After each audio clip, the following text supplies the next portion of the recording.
And then I saw it a couple more times in screenings. And then I went to see it I think it was the day after it came out. We went to see it in a cinema in South Bay, LA, which was really, I mean, it was quite small. There weren't too many people there. It was like when it just had come out. So still kind of, smaller audiences, but it was really fun. And some people were making different noises, and I turned around to my boyfriend and was like, oh my God, they're making noises. So I was, very excited about it.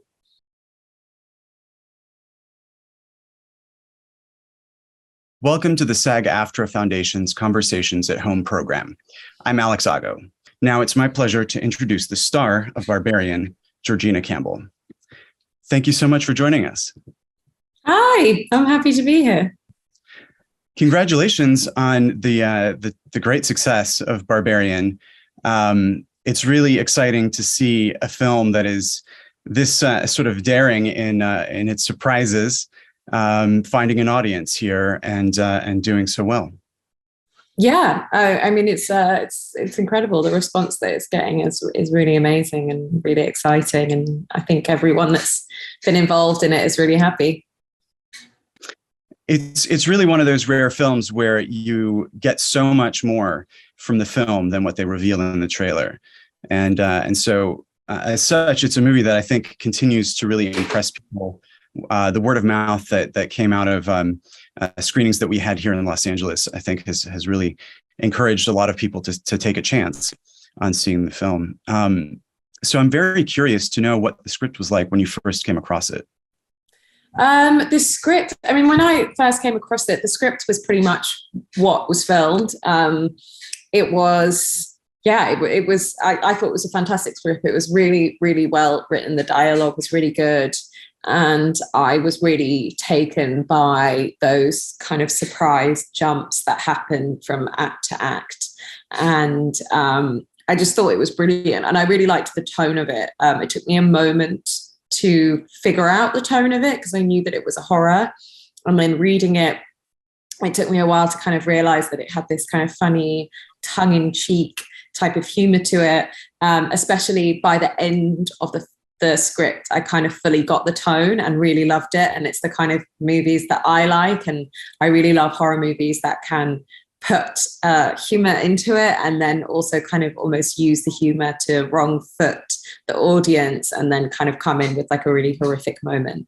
So I just loved it. I thought it was a fantastic script. I had a very visceral like gut reaction after I'd read it of, wow, this is really amazing. Like, how has this ended up on my lap? Like, I really, really want to do this film.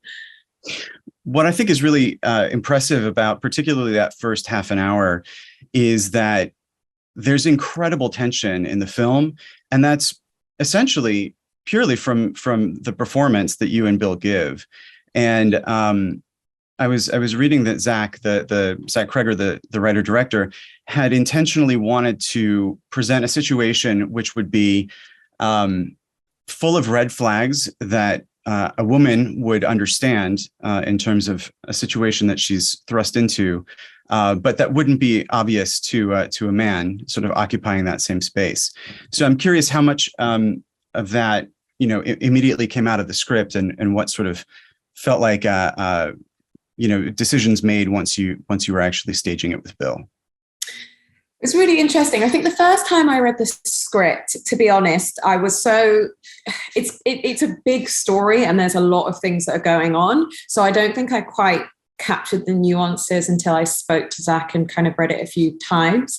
And especially that initial scene, I think, the first scene where she comes in and she meets Keith and there's all these red flags. I think the way that it's written is very smart and subtle, because there's small things that would make you feel uncomfortable. It's not uncomfortable enough that she leaves, but it's, someone making you a cup of tea and you didn't ask for it and you don't know this person, someone trying to touch your bags when you don't really want them to, which are kind of very easy things to think of in a day-to-day as a woman. Sometimes they're actions that are kind or thoughtful or something that a man might be doing to help, but also could be taken as something kind of nefarious if they have an ulterior motive.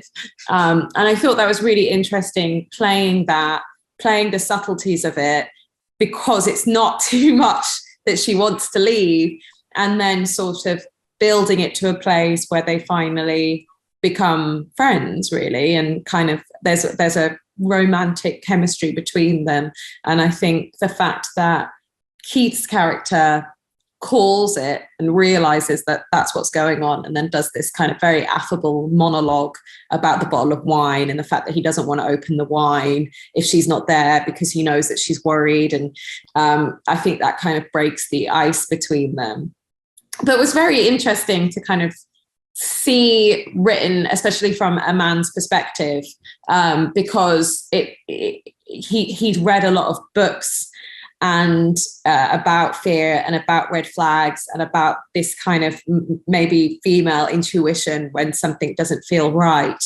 So it was interesting kind of going in and working with him on that and kind of figuring out exactly where her mindset would be in those moments. Mm. And I think it's also very interesting that he cast Bill, who he refers to as someone who's very strikingly good looking, but has something off-putting about him, which is exactly what you need, for that tension. But also we know him as Pennywise. So you go into a horror film kind of assuming that he is in fact going to be the threatening monster, and it's in fact takes us on a completely different journey, and he was just a sweet guy all along. Yeah, I think that's fun, but you get to play with that with the audience, because obviously Tess in the movie just sees Keith as this kind of good-looking kind of guy. She's trying to kind of keep her wits about her and deal with the situation, but then obviously you have the audience there that are seeing him as Pennywise, and they are creating, I guess the red flags are bigger for the audience than they are necessarily for Tess, because they are thinking, this is Bill Skarsgård, he's going to be playing a bad guy, whereas she's not necessarily going into the situation with that same mindset. Mm. Was there anything about, did you have much opportunity to rehearse with Bill? Was there anything that sort of developed through that process? We had like quite a short amount of time with Bill. He came in right at the beginning of filming.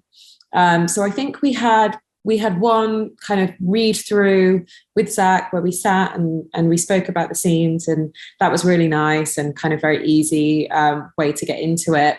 And then we just did it.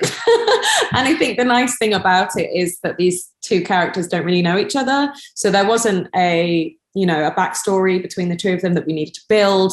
There was nothing. It was like a clean, fresh slate where we could both go in as our characters and meet each other and, get to know each other as we were filming. So it was very easy in that aspect. And then I just think everyone's kind of been saying that we had really great chemistry. And it's one of those things that sometimes it just happens. Like, chemistry is such a weird thing. Sometimes it really works, sometimes it doesn't quite work, and you have to act a bit harder to get it there. But it just came really easy. I'm very curious about your sort of relationship to, let's say, horror conventions as an actor, because this film really does create that moment for the audience that I think everyone's ready to scream at the character, "Don't go down the stairs," so kind of knowing that that when people go into dark subterranean caves in a horror film, it's not going to end well. How did you approach it in a way that would make it feel grounded and realistic for us? In general, I haven't gone to drama school. I learned to act job to job. And I think that I tend to like naturalistic acting. I think because I haven't necessarily learned a trick to it, it tends to be that I kind of go into jobs and try to figure out exactly how that person would be feeling or who that person is. And usually I call on a lot of my own thoughts on like how I would deal in a specific situation. And then I think me and Zach were kind of on the same wavelength with that. And I think because the film is so elevated, Tessa's character did need to feel very realistic. because there's lots of other elements that are happening in the film that are sometimes like almost otherworldly. And then you have her as this kind of constant. And also she's dealing, most of it is her reacting to these situations. And then, I don't know, I remember the first time that we kind of were doing the steps, walking down the steps. And I just remember the note being, it should feel like she's walking down into hell, and trying to, create that feeling of like that, all the audience is having and that she's having as well, that this is a mistake. But she feels like she has to go down there because she said that she would wait for this guy and he's screaming, "Help me." So she decides to kind of go down there despite everything telling her not to. I was really impressed by the reveal. It's obviously quite a shocking moment in the film. What was that like for you the first time you saw her? Was this a big reveal for you, or had you gotten a good sense from the director what this was going to look like? I'd had a sense of what the character was going to look like, for sure. It was written quite specifically in the script. I knew immediately that it was going to be a man, because I knew that they were probably going to have difficulty finding a woman quite as tall as they needed. And they did find a very, very tall actor, Matthew. And yeah, we've tried to kind of, you hear things about, sets where they manage to keep people apart, or they manage to do these very artistic things.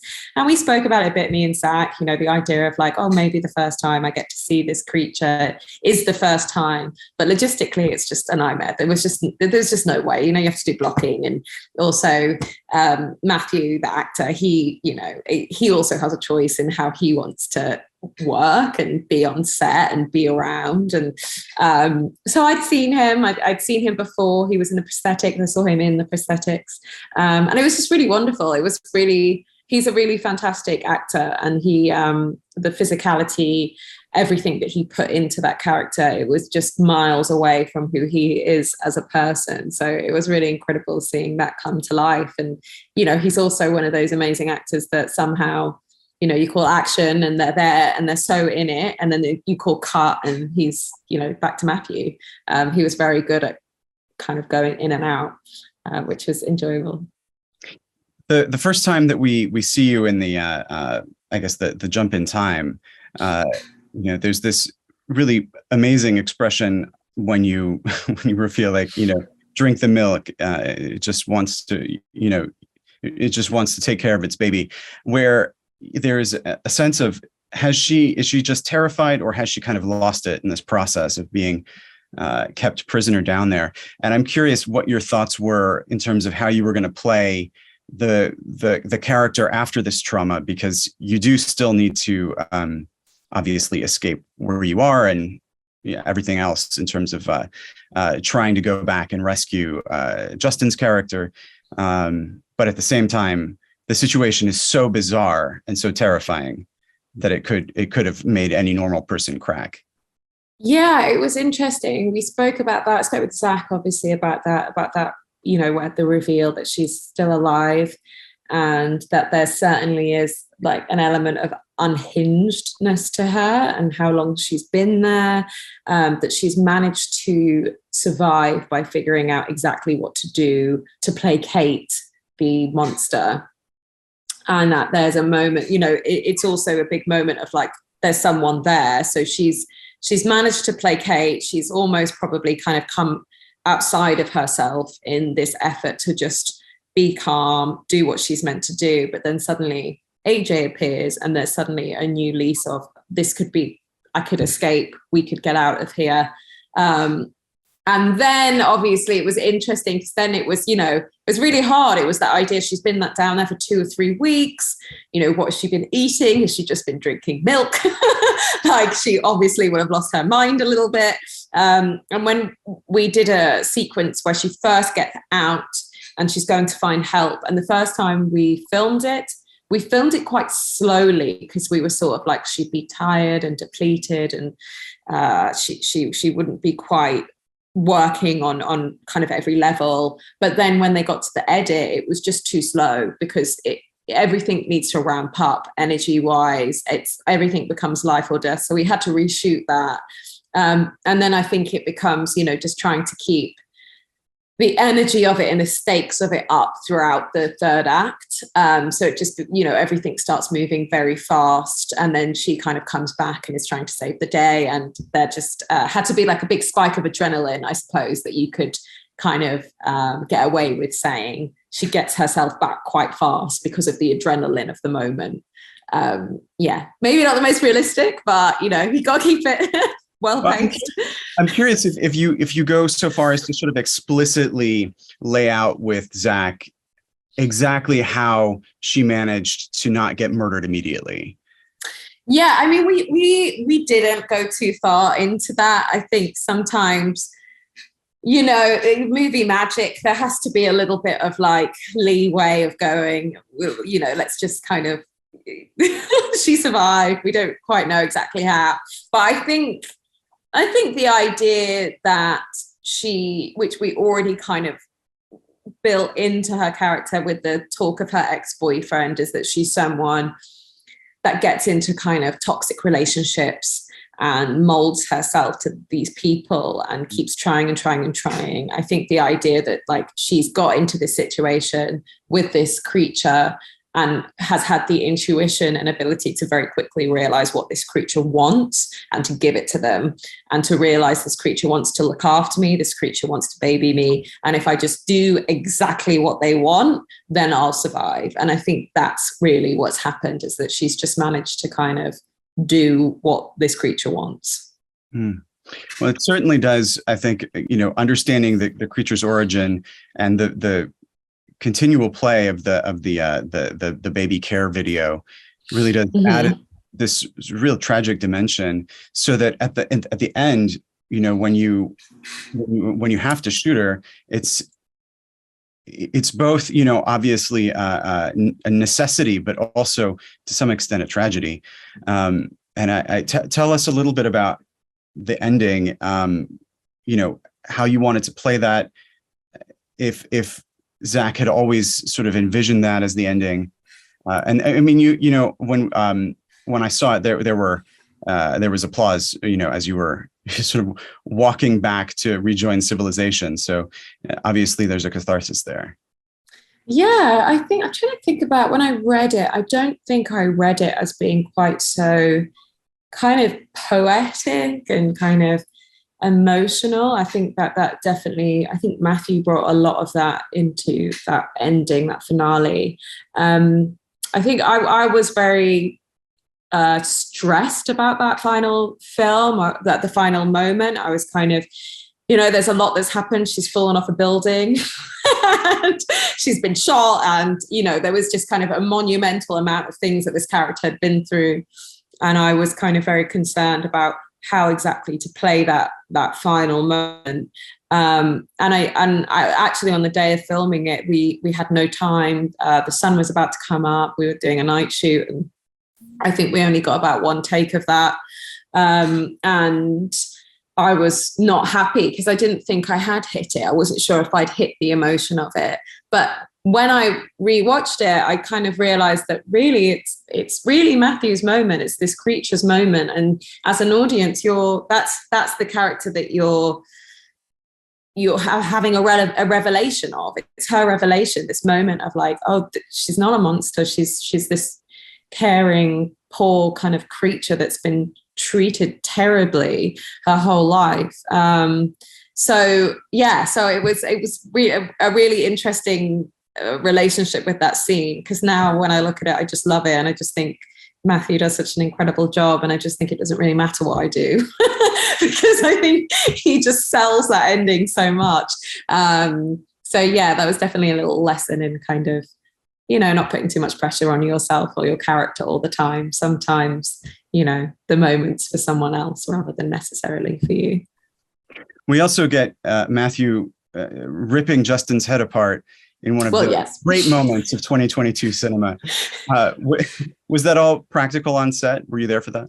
Yeah, that was practical. I was there for it. It was amazing. It was like one of my favorite parts of the script itself. I mean, when I got to that whole finale, I just thought it was hilarious and brilliant. I mean, from the moment that AJ throws me off the building to then coming down and saying, "Oh, you slipped. I'm saving you. Like, get up. It's fine." To then finally getting his head ripped apart, and kind of really making a good line in the sand, I think, with AJ's character, because I think Zach really cleverly, all the way through the film, plays with this idea of like, is he going to get some kind of resolution or kind of be absolved of his sins? And I love that at the end it's no, absolutely not. He's going to get his head ripped apart and he deserves it. And everybody loves that moment, rightly so. Sure. No, I mean, absolutely. Rarely is a character so deserving of his untimely death. Yeah. Tell us a little bit about any other scenes that were particularly complicated to shoot, whether from a performance or a staging standpoint. There was a scene, a very boring scene, but the opening scene where I drive in, I found that really difficult because there was a big techno crane and I had to stop the car at a very specific point, and we couldn't have any marks down or anything like that, or, there couldn't be anyone in the frame. It was quite, starts as a wide shot and then goes into the car window. And that took us, I think that took us about 12 takes or something like that. And everyone, I was thinking, we're never going to get this. Like, what are we going to do? Because Zach was never going to let go of it. It was the opening of the movie. It had to be this scene. And it was taking so long and we were really struggling with it. But we got it in the end. So that was definitely a technical sequence that I found really hard. And it's so funny because those usually are the hardest ones, outside of the kind of emotional stuff. And then I'm trying to think what other scenes. I loved the sequence with Keith and the bed where he's making the bedding, and we kind of had fun with that and kind of got to improvise a bit. And it was just very sweet and fun and completely at odds to the rest of the film. and then I think the stuff that I found really interesting and I really actually enjoyed, even though it was quite challenging, was lots of the sequences that didn't have any dialogue, and that were, there's a sequence of like, coming down into the basement and then seeing this secret door and then walking into the secret door and then finding a room, and just those looks of seeing the bed, the bucket and the camera, and then finding the door, just everything kind of playing in the way that it was filmed technically, and also the kind of emotion in the face. I just really enjoyed kind of creating those moments with Zach. The set, the exteriors are incredibly evocative. And was that all part of the Bulgaria shoot? Most of it was. So like everything that was the exterior of the house, was the street that they're on, that was all made in Bulgaria, which was just incredible. They created the whole kind of like street. It was all facades. And then there were a few scenes that we did in Detroit, which are scenes where she's walking to find help after having got out of the house. And we did those in Detroit so that they could kind of really sell that it was Detroit, and they filmed some of the houses along Detroit. But yeah, everything that was exterior to the actual house was all made. It was just amazing. Yeah. I don't know how they do it. It's incredible. Have you been to see the film with an audience? I have. The first time I saw it with Zach and Justin, and that was really nice. That was such a kind of exciting moments, hadn't seen anything, and he got us together, and the whole time was doing that thing that, when you put a movie on and you want to see if your friend likes it and you keep looking at them, kind of the whole time was looking at us like, do you like it?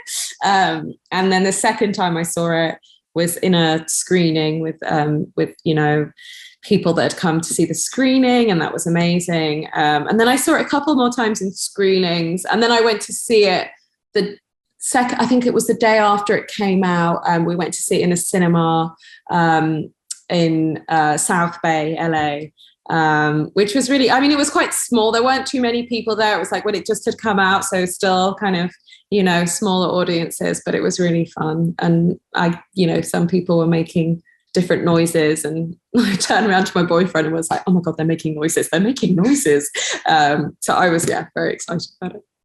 Since it's such a smart script with so much nuanced, I think, commentary on, the relationship between men and women, and sort of the perils of having to be in situations like this as a woman. Have you had a lot of people commenting on this sort of really rich extra layer to the film besides just the horror elements of it? Yeah, I think people have been intrigued by the kind of gender dynamics of it.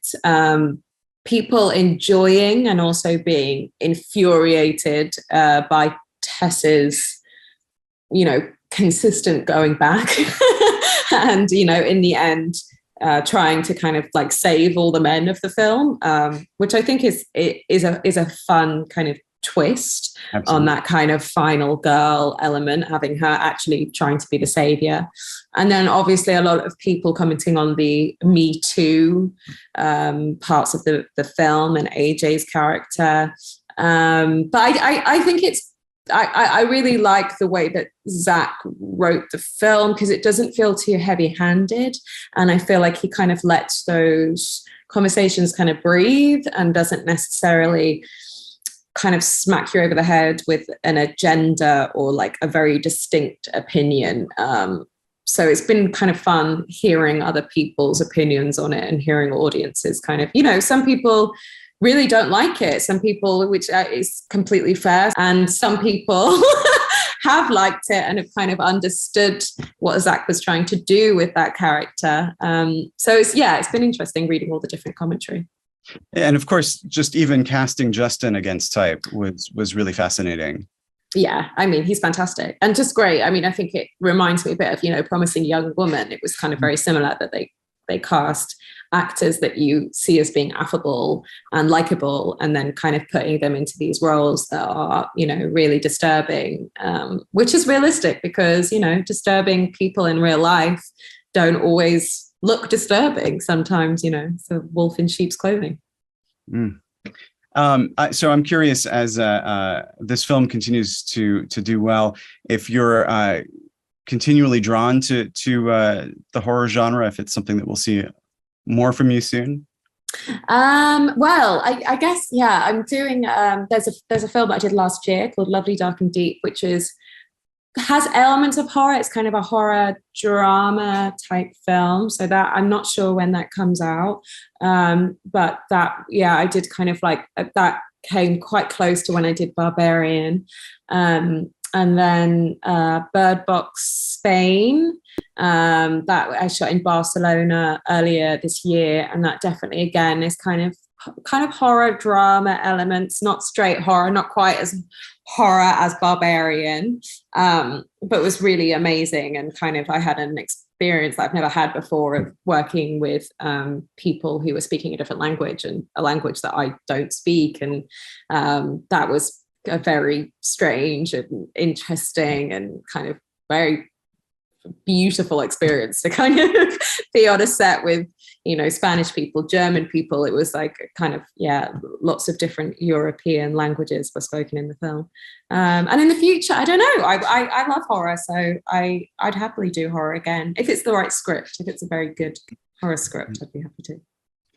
Well, just one last thing, just because you were mentioning the language issue, a lot of production is happening in Bulgaria, and they have these wonderful facilities. I'm curious, as an actor, what it's like to be in a country where the language is so foreign.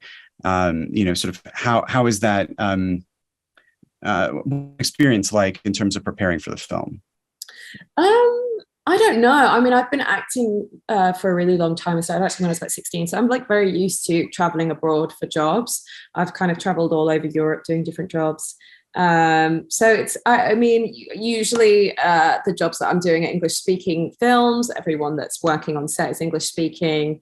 So, when you're at work, you're kind of within a very easy bubble of being able to understand everything that's going on. And then I guess, you try your best to pick up whatever language you can, which I'm not that great at different languages. I'm very English in that way, so I usually struggle a bit.